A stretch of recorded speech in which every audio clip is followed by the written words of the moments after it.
A couple of years ago, I published my first video about how much of a threat chat control is, and I said that we had to fight against it. I'm here today to tell you that we lost that battle. So I'll go through how we got here, what the current agreed upon legislation entails, and what will happen now. And it's gonna be a long video without any cuts. So let's start.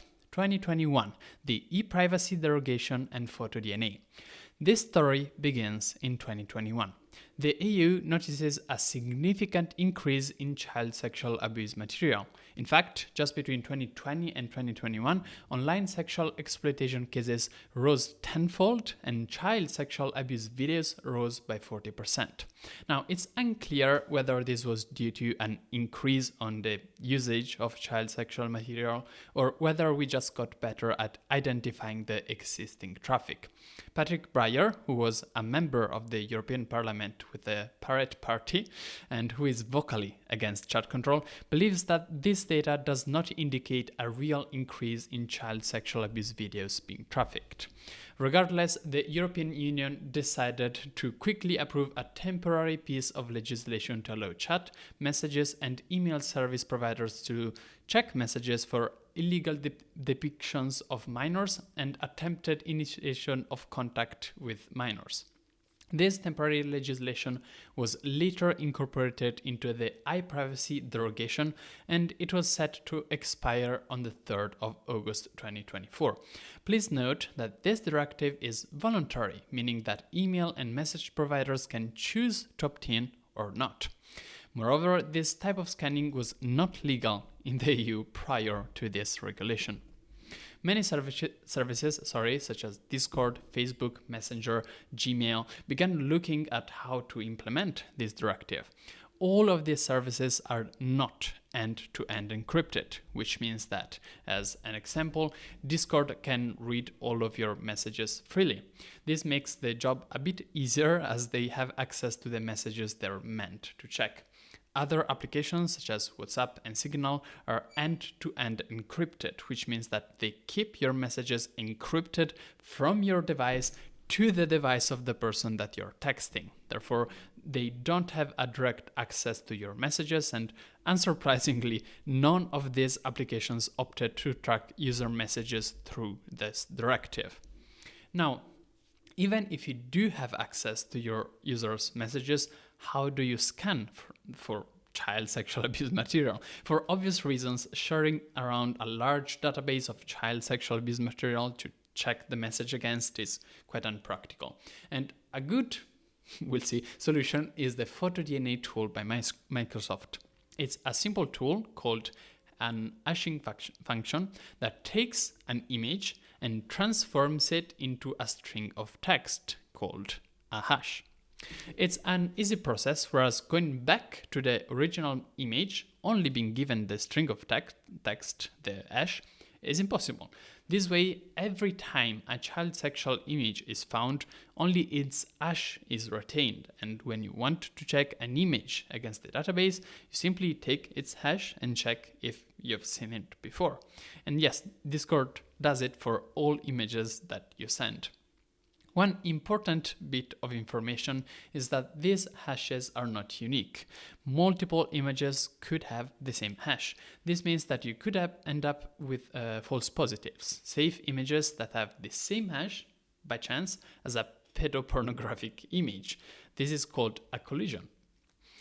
Another bit of important information is that these hashing functions usually give very different results for similar images, as a way to make it harder to get to know the original image only knowing the hash and to make collisions more rare.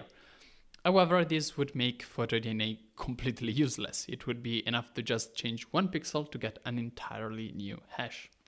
Because of this, photo DNA uses what's called a perceptual hash, which gives the same or a similar hash to similar images. As a consequence, it's also easier to end up with edge cases such as collisions, and it's easier for a malicious actor to generate innocuous images with the same hash as bad images.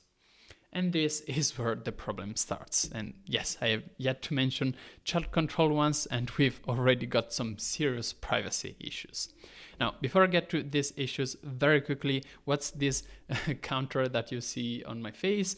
Basically, what I'm doing is publishing one video every day till Christmas, because I just decided to quit my job and do articles and videos. So I'm trying to found that. So you can find a lot of links in the video description to help me out, donate, subscribe, that sort of stuff. If you do subscribe on thelibra.news, you get some extra content. And by the way, for free, you can also see this video, but as a text article if you dislike my pronunciation. So just, this is the important stuff, but let's get to the issues. And I have yet to mention chat control. Well, there is an open letter by hundreds of university teachers clearly stating that even after 20 years of research, there is no safe perceptual hash function. Quite the opposite. All such functions that we know of today have significant drawbacks. Firstly, it's always possible to make small adjustments to an image and end up with a completely different hash, meaning that bad actors can always go unnoticed if they put in the effort. And on top of that, even worse, it's possible to create an image that looks completely normal and yet has the same hash as a child pornography image, meaning that we can generate images that we know will turn out to be false positives. This isn't great news, and false positives aren't always handled gracefully. As an example, a man was banned from his Google account forever for sending nude pictures of his son to the doctor. Apparently, nobody double-checked the context of such images. He only found out when the police showed up at his door. Both of these attacks have been successfully achieved against both PhotoDNA and also Apple's neural hash, which is a different implementation of the same idea by Apple. But fear not. There's a second solution that's becoming more common: detection of child sexual abuse material through AI. The drawbacks here are fairly obvious, I think. In order to be accurate and to consider the context of the image, you'll need a somewhat powerful model, which would be tasked to analyze every single message sent by anyone on the world, which is impossible. Therefore, we have to fall back to much smaller and unreliable models, which will raise false positives more frequently. Again, consider the number of messages currently being sent every day. Even just a small chance to become a false positive will mean that most flagged messages will be false positives. And as an example, in Ireland, only 20% of all reports received by the Irish police forces after the internal human checks from companies were found to be actual exploitation material. The Swiss federal police also claims that 80% of the reports that they receive, usually based on hashing, are, quote, criminally irrelevant. And remember that whenever a false positive is found, the police forces to receive your message and as much information about you as possible to identify you. I'm not claiming here that these efforts are entirely useless and should be dismantled, but it's important to point out that even the e-privacy derogation that we live in was quite ineffective in its goal. Which brings us to 2022, the Commission's take on chat control. Well, in 2022, the European Commission decided that it would like to extend this regulation beyond its original scope and make it mandatory. In order to follow the steps that eventually made the chat control proposal win, I will need you to give a quick context on how the EU works. So, to make things as easy to understand as possible, the EU develops 3 different legislations at the same time in 3 different branches: the Council, the Parliament, and the Commission. The Council is a symbolic head of state composed of the heads of state of the EU member states. The Parliament is more akin to a local parliament and it's directly elected by us citizens during the European elections. And the Commission is the executive branch of the EU, akin to a local government, and it's composed of 27 commissioners, including the President of the European Commission, Ursula von der Leyen. When each of these branches has agreed upon their version of the text of the same legislation, we get to see a trilogue. They negotiate with each other to pick the final wording of the text. In May of 2022, the European Commission shared its draft of chat control. This was the starting point for the legislation, and it's one that sparked much controversy. As we head for the trilogue, this is still the text that the Commission uses as a reference. Therefore, we should be aware of what was originally proposed. Firstly, all communication, telephony, email, messenger chats, and video conferencing now has to be checked for child sexual abuse material. This is similarly to the iPrivacy derogation, but it would be mandatory and it would now last forever. Even worse, it would be mandatory for end-to-end encrypted messages as well. As I mentioned previously, no end-to-end message platform has implemented the optional ePrivacy derogation. So how is the Commission expecting them to? Well, the idea is, instead of checking messages when they reach the servers, we check the messages directly on your device before they get encrypted. This way, everybody's happy. You send the message, it gets checked for child porn directly on your device, and if it's not, then it gets encrypted end-to-end and you still have your privacy. However, if you are sending child sexual abuse material, then your message gets sent to the server without encryption so that it can be used as evidence against you when, as an example, WhatsApp contacts the police. However, everybody is not happy. This raises countless issues. Firstly, as I mentioned previously, both hashing and AI checks can be bypassed, and even worse, a bad actor can construct a false positive that will get your message sent without encryption and potentially get you in trouble as well. Secondly, both of these checks will cause strain on your device. When using AI, you'll have to be running a model locally on your device, and it has to be run for every single message that you send. But even hash checking will cause issues. If you want to do the check entirely on your device, then you'll have to download the database of all hashes of all child sexual abuse images on your device, and I do fear that it would quickly grow in size as the database grows. You could make the hash database available on the internet, but that also feels like a great security threat to me. Like, suppose that a malign actor manages to redirect your request for the hash database to another hash database that's under his control. Then he would be able to choose which text and images would be recognized as child porn, and he could instead say, I don't know, a cat picture is child porn. And if you send that cat picture, your phone will think it's child porn. You can't know it has happened. And that image will be sent unencrypted, which means that it will be visible for that malign actor. And this effectively breaks end-to-end encryption. The same tactic can be employed by whoever owns the hashing database. There is no way to know what content is in the database after it has been added. Given a hash, you can't know what image generated the hash. This means that if a malign actor manages to put an image or text in there, any message containing that image or text will suddenly be unencrypted, and we wouldn't know. And please note that I don't think I'm being too negative in assuming that there will be malicious actor, even within the team that will certainly be tasked with constructing the hash database. Many EU governments are taking some worryingly authoritarian stances, and we should not trust them to maintain end-to-end encryption if they are given the chance to break it. Now, do you remember the open letter by university teachers that I mentioned earlier? Here's what they had to say about scanning messages on your device. As scientists, we do not expect that it will be feasible in the next 10 to 20 years to develop a solution that can run on users' devices without leaking illegal information that can detect known content in a reliable way.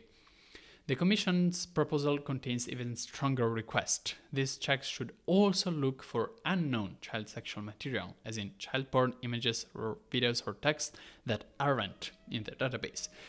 This means that the usage of AI or machine learning tools to detect child sexual abuse material from text to images would be mandatory, not optional.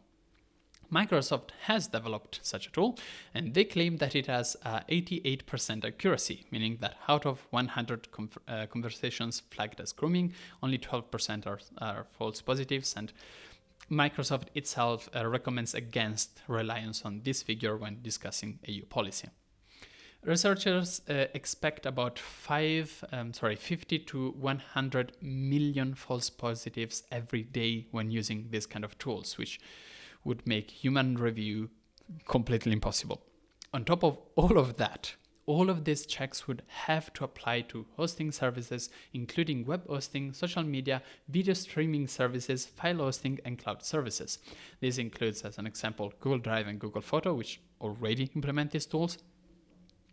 However, it also includes, as an example, all Nextcloud instances, and this applied to all hosted files, even those that are not shared with others. And it's not over. All communication services that can be used for child grooming, thus all, must verify the age of their users. Similar to how some countries, like Italy, are rolling out mandatory ID checks for pornography, the Commission expects similar ID checks to access or download any messaging application. And this has some obvious privacy drawbacks. As an example, you would have to verify your ID even to sign up to Signal. Whistleblowers, human rights defenders, and marginalized groups would then have an harder access to the full anonymity that they need. If you are under 16 years of age, the Commission proposal is that you should not have access to any messaging application. This includes game with chats. This particular aspect is certainly debatable, though I feel like excluding all children under 16 from any messaging a social network app is overly paternalistic and authoritarian for my tastes. The Commission proposal was not met with a great excitement. A representative reaction is the one by Signal, which is one of the most important privacy-oriented messaging app. Their reaction was simple. If this proposal is accepted, we will leave the European Union and cease operations within it. There is no way that they would scan all user messages, effectively breaking end-to-end encryption. Which takes us to 2023 and the take on chat control by the European Parliament. So, in November 2023, the European Parliament adopted a negotiating mandate for the draft law. This is how they developed their own text, which will be discussed during the trilogue negotiations, which, by the way, are happening behind closed doors. This was the result of of at least a year of work by a group called LIBE, the Committee on Civil Liberties, Justice and Home Affairs, and another called IMCO. I don't know what that stands for. These groups met multiple times in order to develop the draft that was eventually voted upon and accepted.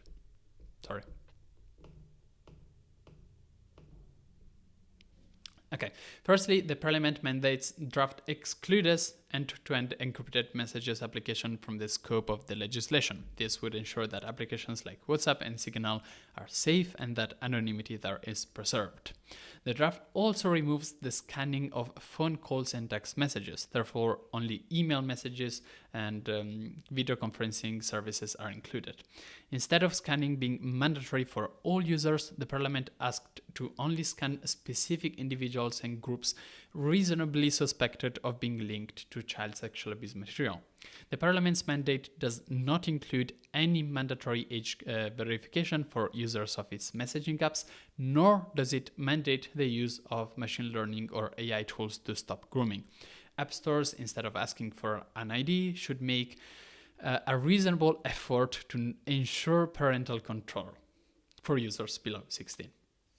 Overall, this is a much more agreeable proposal, and it can be seen as an extension of the iPrivacy derogation that we have, but indefinitely.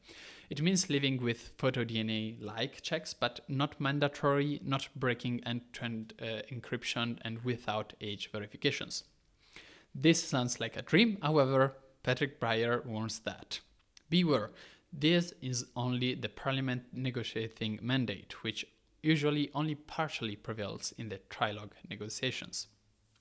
Nonetheless, I feel like it's important here to remind everybody that, as flawed as it might be, the European Union is still a pretty great achievement that has produced many pieces of legislation that directly benefit the open source world. I find it particularly earthwarming that the body that's directly elected by the citizens, the Parliament, was clearly against most of Chat Control's Commission proposal. Thus, at the end of 2023, we're left with a dystopian proposal from the Commission and a reasonable proposal from the Parliament. The Council is the only missing body, and it's quite clear that its draft might be decisive, which brings us to 2024. Back to the privacy derogation. Let me drink. As I said, no cuts. Well, heading into 2024, it's worth noting that the EU noticed that the e-privacy derogation was going to end in August. We risked having the directive expire before Chat Control was approved, creating some sort of grey area. Therefore, they quickly decided to extend its effect until April 2026. Please keep that in mind because it will be relevant later. 2025 Council's take on Chat Control.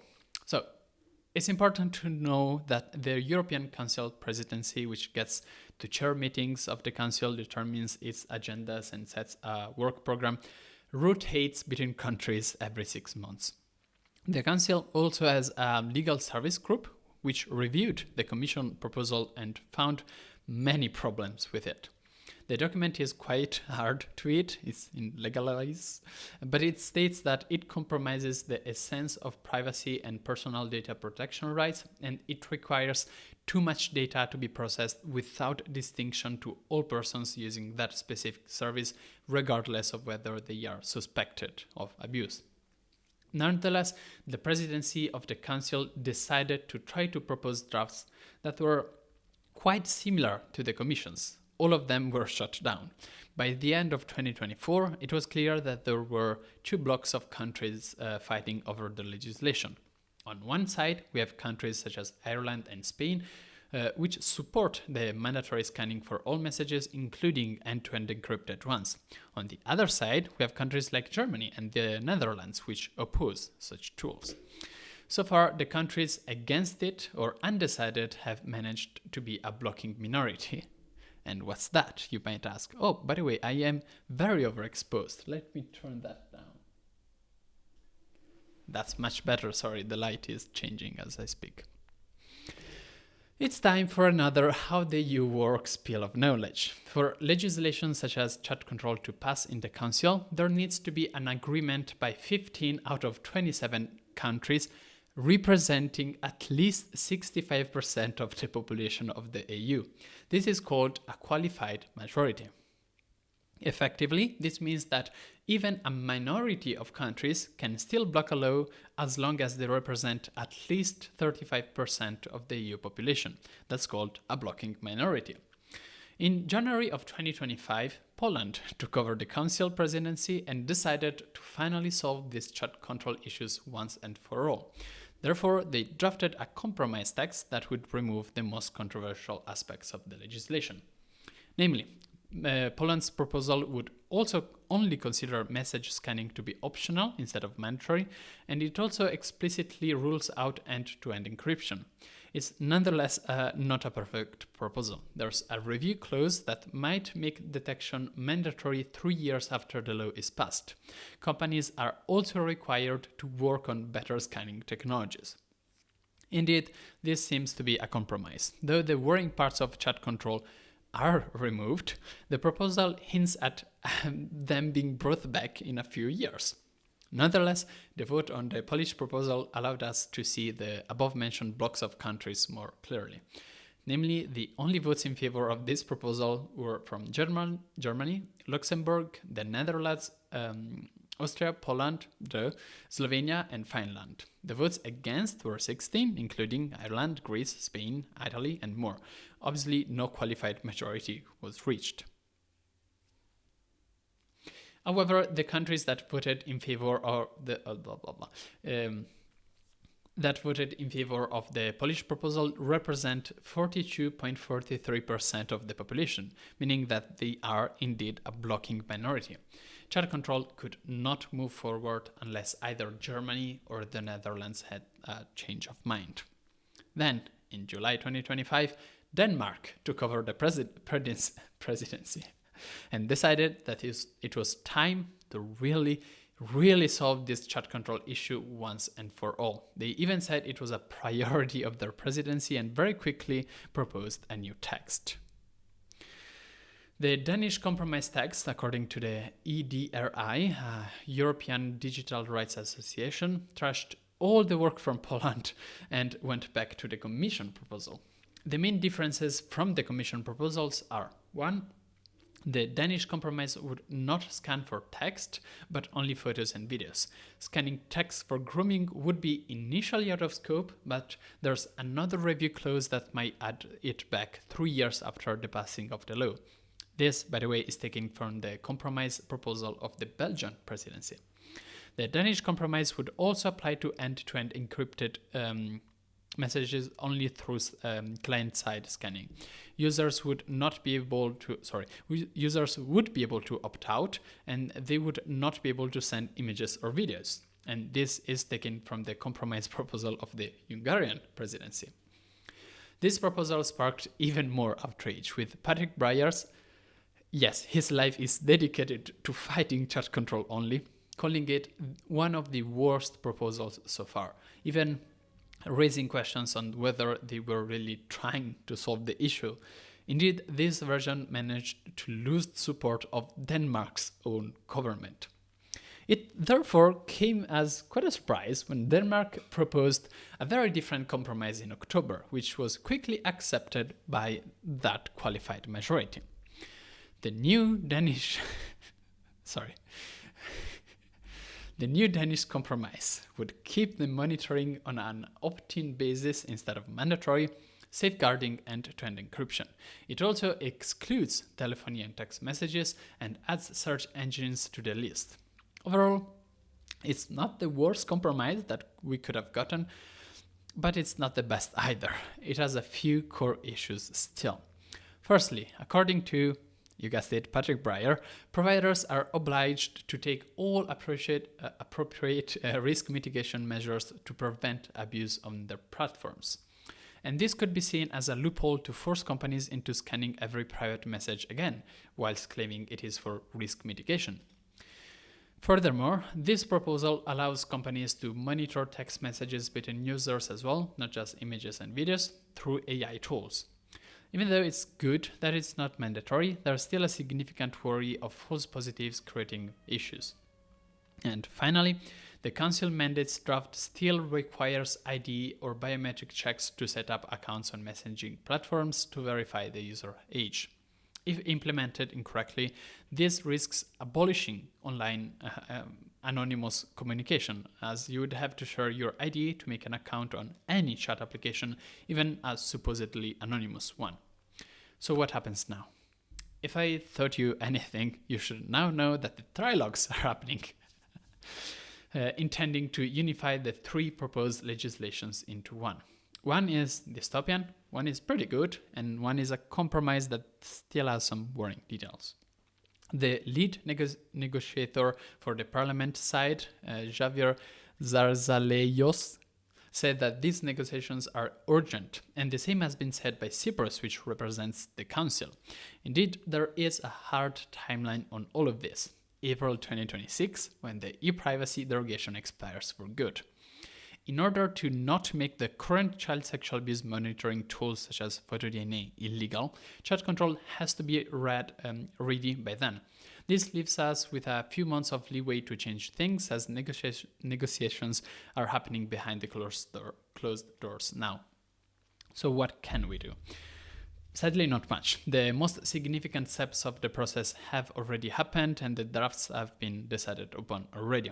We're only waiting to see how they will be joined together.